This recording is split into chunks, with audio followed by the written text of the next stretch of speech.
अच्छा विनोद जी, अब बोलने दीजिए प्लीज, उनके बीच में मत बोलिए, उनके बीच में मत बोलिए। आपने इंटरवेंशन किया, उन्होंने, क्योंकि वो सुन रहे थे इसलिए मैंने आपकी बात कहने दी, वरना मैं आपको भी टोकता। सतीश सतीश प्रकाश जी, बात कंप्लीट करिए। पहली बात तो बंसल जी, मैं किसी राम कथा में शामिल होने नहीं आया हूँ। ऐसे शब्द बोलूंगा कि कल 3 दिन तक नींद नहीं आएगी। आप हमेशा ध्यान रखो। सुनो, ये धर्म की चाशनी में मुझे मत डुबो, समझिए नहीं। धर्म की पोल यहाँ ऐसी खोलूंगा आपके टीवी चैनल के ऊपर। सुनो, मैं इस देश का दलित एक्टिविस्ट हूँ। सुनिए, सामाजिक न्याय की लड़ाई। सुनिए सुनिए सुनिए सुनिए, मेरी बात को सुनिए सुनिए सुनिए। ये धर्म की सेज के ऊपर अब मैं यहाँ सामाजिक न्याय की लड़ाई के साथ बलात्कार नहीं होने दूंगा। आप मेरी बात को सुनिए। अगर आपकी भावना है, लेकिन सामाजिक न्याय की लड़ाई बोलिए तो हिंदू को हिंदू से लड़ा दो। हिंदू को हिंदू से लड़ाना सामाजिक लड़ाई नहीं है। आप सुनिए, किसी धर्म का कीचड़ उछालना सामाजिक लड़ाई नहीं है, ये असामाजिक कुकृत्य है। सतीश जी, आप विद्वान व्यक्ति हैं, मैं कहता हूँ ये असामाजिक। अच्छा विनोद जी, उनको कंप्लीट करने दीजिए ना। विनोद जी, उनको कंप्लीट करने दीजिए प्लीज। विनोद जी, उनको कंप्लीट करने दीजिए। सतीश जी, कंप्लीट करिए प्लीज। देखिए दीपक जी, हम एक ऐसे भारत में रहते हैं। ये सच है कि हजारों साल का कष्ट है, अन्याय है, लेकिन आज हमको आगे बढ़ के सोचना पड़ेगा ना। इन पुरानी बातों पे क्यों चर्चा करें भाई। मेरा कहना यह है कि 500 साल, देखिए, तुलसी का विरोध राम का विरोध नहीं है। कोई भी राइटर, कोई भी व्यक्ति गलती कर सकता है। और जैसा सिन्हा साहब ने ये बात कही, आधी बात तो सिन्हा साहब ठीक से कह रहे हैं कि 500 साल पहले का ये चित्रण है, लेकिन 500 साल पहले का जो चित्रण है वो आज के समय में आप क्यों बता दो। अरे बंसल जी, जेल में चले जाओगे। कोई गलती नहीं है, ये आपकी मानसिकता है। आप आपका वोट के कारण आज जो है हिंदू समाज को बांट रहे हैं। Vinod ji please, Vinod ji please.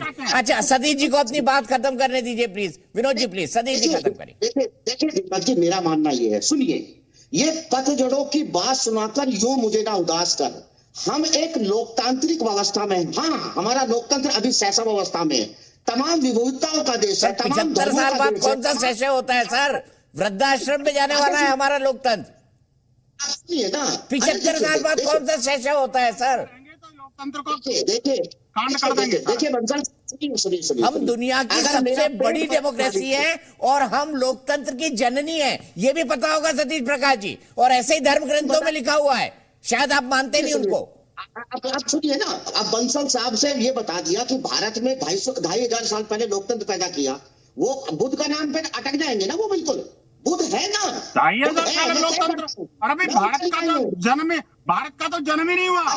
भारत की तो संस्कृति लोकतंत्र है, भारत की पहचान ही लोकतंत्र है, भारत की मर्यादा ही लोकतंत्र है। मैं अब श्री गुरु पवन सिन्हा जी के पास जाता हूँ। आपने एक अच्छा पॉइंट दिया, आपने एक बहुत अच्छा पॉइंट दिया। लोकतंत्र जो भगवान बुद्ध के समय आया, वैसे हमारे यहाँ पर विष्णु जी के, भगवान विष्णु के 12वें अवतार भगवान बुद्ध को मानते हैं, क्योंकि जहां बुद्ध है वहां युद्ध नहीं होता। ये बात प्रधानमंत्री जी ने कही थी। और बुद्ध के जो संदेश हैं, भगवान बुद्ध के जो संदेश हैं, उनको पूरी दुनिया में प्रसारित करने का काम भी भारत ने किया है। मैं आपसे गुरुजी ये जानना चाहता हूं कि सतीश प्रकाश जी को लग रहा है कि अभी शायद भगवान बुद्ध के वक्त से ही लोकतंत्र आया, लेकिन ये इस लोकतंत्र की नींव भारत में कब से पड़ गई थी, ये भी बताइए, थोड़ा क्लैरिफिकेशन हो जाए इस बात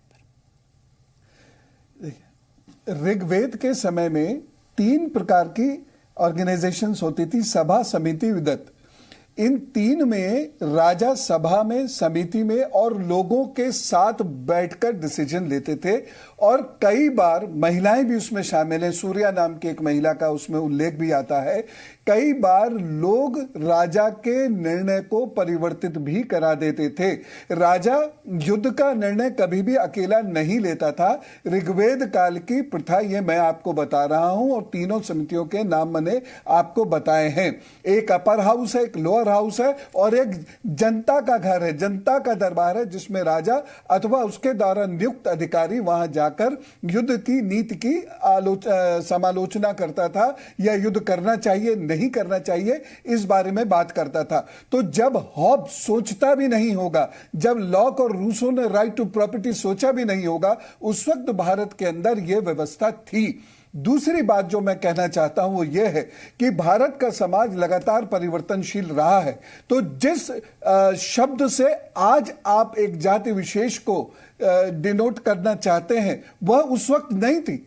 अकबर के समय में बहुत सारे शूरवीर राजाओं को अकबर की वजह से इसमें गोस्वामी जी का दोष नहीं है। अकबर की वजह से उन्हें अपना पंथ परिवर्तित करना पड़ा और उन लोगों ने भारत की रक्षा के लिए चंवर कुल के लोगों ने अपना राजकाज छोड़ देना उचित समझा। उन लोगों ने जनेऊ को भंग कराकर सर पर मैला ढोना उचित समझा। ये पूजनीय लोग हैं हमारे लिए। लेकिन उन लोगों ने, और ये मैं इतिहास का बता रहा हूं आपको, मैं जो निवेदन करूंगा, कर्नल टॉड की एक बुक है कास्टिज्म के ऊपर, उसको जरूर पढ़िए। तो लगातार समाज में परिवर्तन हुआ है। इसका अर्थ ये नहीं है कि आप 700 साल पुरानी किताब को जला के सामाजिक समरसता स्थापित कर पाएंगे, समता मूलक समाज बना पाएंगे। आप एक चीज, सतीश जी आदरणीय हमारे, कपिल जी हमारे मित्र हैं, तो आप लोग जाकर जरा एक सर्वे करवाइएगा कभी कि जो दलित समाज की वोट लेने वाले लोग हैं, ये 25-25 साल के अपने राजनीतिक करियर में कितनी बार उन बस्तियों में गए हैं जहां से ये निकले हैं, जहां से इन्हें इतनी पद प्रतिष्ठा की प्राप्ति हुई है। तब समझ में आएगा। और न जाने कितने साधु संत हैं, आज भी हैं, वो वहां जाते हैं, काम करते हैं।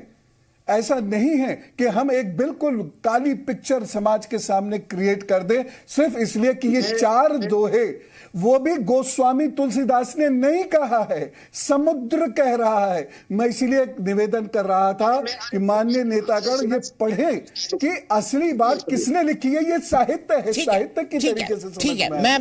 मैं वो ग्राफिक भी चलाऊंगा अभी कि इसका क्या मतलब है, किसने किसको क्या कहा था। जो समुद्र ने जो है वो क्या कहा था भगवान श्री राम को, एक दोहा वो है, और दूसरे में काकशुंडी जो है गरुड़ से बोलता है, मतलब एक कौवा, उसका सही नाम यही है।